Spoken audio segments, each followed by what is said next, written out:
Class, today we're going to talk a little bit about something that many people today have had a hard time grasping and even believing is true. I think, though, that most people only have a problem with this idea because they have not been educated on it and only know the bare minimum of the idea. We're going to talk about natural selection and variation. If you have a question, don't hesitate to stop me and ask. Just raise your hand and I will call on you. Natural selection is a non-random reproduction of varying organisms in a population that causes the survival of those best adapted to their environment and elimination of those less well adapted.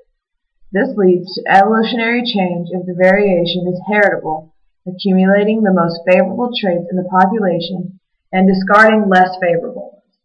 In other words, the organisms in a certain population that do better and survive to reproduce and pass on those traits that help them do that to those offspring will be the ones to go on. It's all about fitness. I don't mean how fast you can run or how much weight you can lift. In evolution, the definition of fitness is the amount that a species can reproduce and have their offspring reproduce. So the more children you have that have children, the higher your fitness level, and the higher the chance that you will survive as a population. So having certain traits that help you survive help keep your population as a whole on the planet. I know this might be a little hard to grasp right away, but let's look at an example. Let's say there's a population of lizards.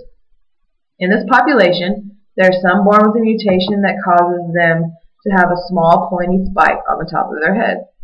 Well, this mutation helps these certain lizards to fight off predators when being attacked.